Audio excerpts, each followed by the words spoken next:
But here's a relationship that's going to be ongoing to ensure that as changes happen, because they do, changes happen with tax law, there's legislative changes. We had the Secure Act and the Secure Act 2.0 here in recent years.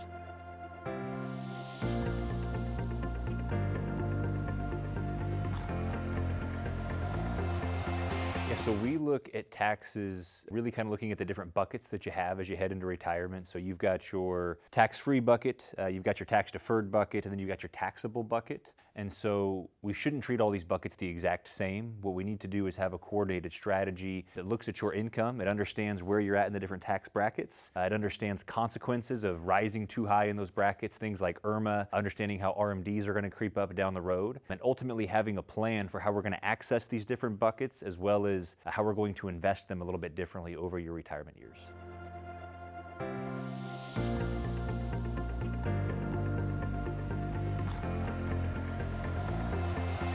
When we're talking about withdrawing from retirement accounts and we're trying to minimize taxes, again, we go to the bucket approach. Right? So again, what we're trying to figure out is, where is your income at today? One of the most popular strategies that we see retirees use is a Roth conversion. And so understanding how much can I convert while staying within the same tax bracket today? And I would tell you that smart retirees aren't asking, how do I reduce taxes this year? They're saying, how do I reduce my overall tax budget over the next 20 years? So again, that's using smart planning, that's understanding what you have available to you, whether all of your money is sitting in a tax-deferred account, or whether you do have some of these taxable and tax-free accounts to play with as well.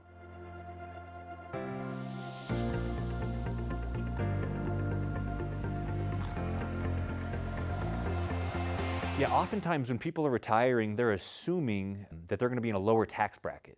Right? They're thinking, I'm going to retire, I'm going to have all these bills paid off, and frankly, that's not always the case. Number one, most people's lifestyle doesn't change a whole lot when they retire, and number two, so many clients that we meet with on a daily basis have done a really good job of saving. And so they've got all these different streams of income coming in between Social Security, between their taxable income, their tax-deferred income. They've got RMDs creeping up on them. So, taxes is one of those things to where I heard something a long time ago that the windshield is a lot bigger than the rear view mirror.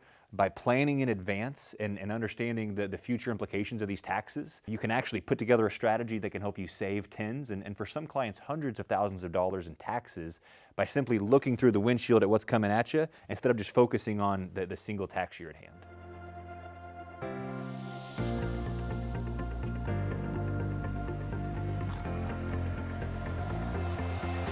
Yeah, Roth conversions would be the biggest thing that stands out for that. It's understanding, number one, are you a good fit for Roth conversions? What do your different accounts that you have? What is the purpose of these different buckets of money for you? And then number two, do you have timing on your side? Like, are you already being hit with RMDs today? Some of our clients we meet and they're in their early 70s. So the RMDs have already started. They've already started taking income from these accounts. But for those that are in their 50s, those that are even in their early 60s, who maybe have some extra cash on the side to pay for extra taxes with the goal of reducing long-term taxation, our goal is to be as efficient as possible.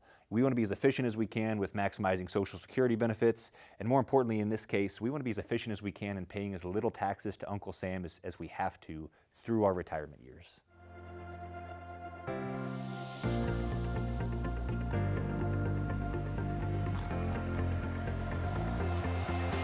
Yeah, very simple. So generally when you're working, you've got one single stream of income, right? So you've just got your taxes for that year, and when you retire, now we're talking about multiple streams of income, right? And we're talking about different rules that come into play. How much of my Social Security is getting taxed? If I make too much money this year, how does that affect my Medicare premiums? And what I'm gonna have to go pay for long-term there? Am I gonna be penalized by IRMAA? So managing these different streams of income that you have coming in, it's important that you're able to sit down with a professional who understands the consequences of those decisions and can help put together not just a transactional, here's a one-time product, here's a one-time investment plan, but here's a relationship that's gonna be ongoing to ensure that as changes happen, because they do, changes happen with tax law, there's legislative changes. We had the Secure Act and the Secure Act 2.0 here in recent years. Understanding how those changes can bring consequences to what you've done to things like a Roth account, where now we've got 5 years. We used to have 10. Now we've got 5 years once that passes on to whoever is inheriting that from you. So understanding those consequences, putting it all together in the overall plan is really key to making sure that you can maximize your opportunities.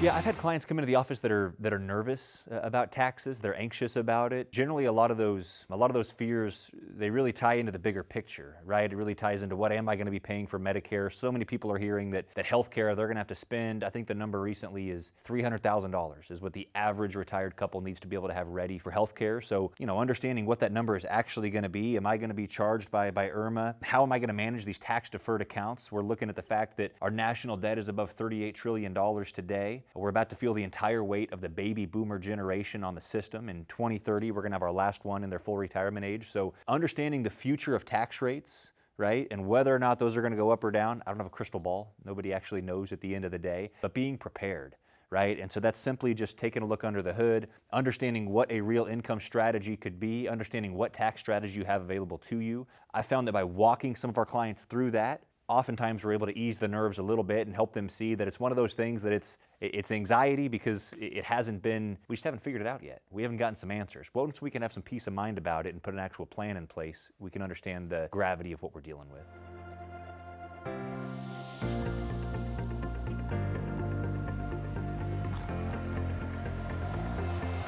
Yeah, I find it valuable because I think so often retirement planning is emotional, right? These are emotional decisions that we're making. And the nice thing about tools, whether they're planning software, whether they are something like our tax calculator that we have, is it takes that emotional feeling that we have and it puts some actual numbers out there to it.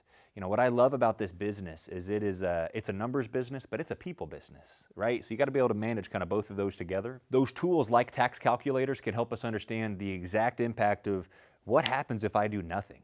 Because if you don't have a plan going in, here's the good news. There is a plan. It's the government's plan. And you're just going to go pay whatever the heck they've got you set up to do. So understanding the consequences of having no plan versus looking at what some different tax planning strategies could be, whether it's Roths, whether it's using tax-advantaged life insurance. I found that takes the emotion out of it for so many of our clients, and it helps them feel confident in making an educated decision about what's in their best interests.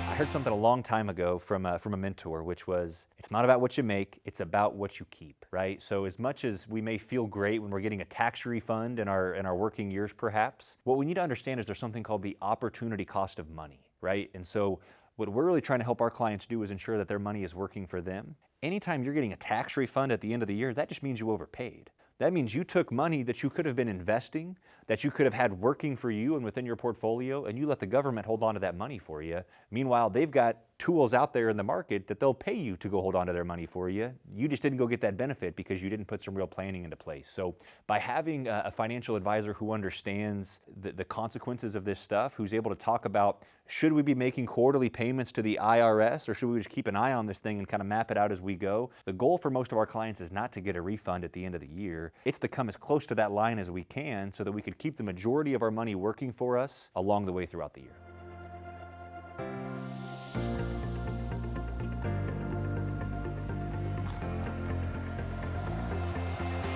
Yeah, the thing that I would tell folks is, number one, we're in the third lowest tax regime in the history of this country. Other than FDR and Reagan, it's the third lowest it's been. Fortunately, these tax laws have been kicked out a little bit further. And so taxes are something where you have a window of opportunity. And the longer you wait, the more that window is going to close. So the earlier you can get in front of this stuff, often the more that you can do to ensure that you're going to go minimize that tax bill in retirement. So we think planning is key. We take a very consultative approach to that. It's a relationship-based approach, but it definitely requires understanding the numbers and being able to look ahead again through that windshield, not the rearview mirror, to know what's possible. So, the further along you get down the road, the more that window is closed, and while there might still be some opportunities, you likely have more the earlier you get in front of this thing.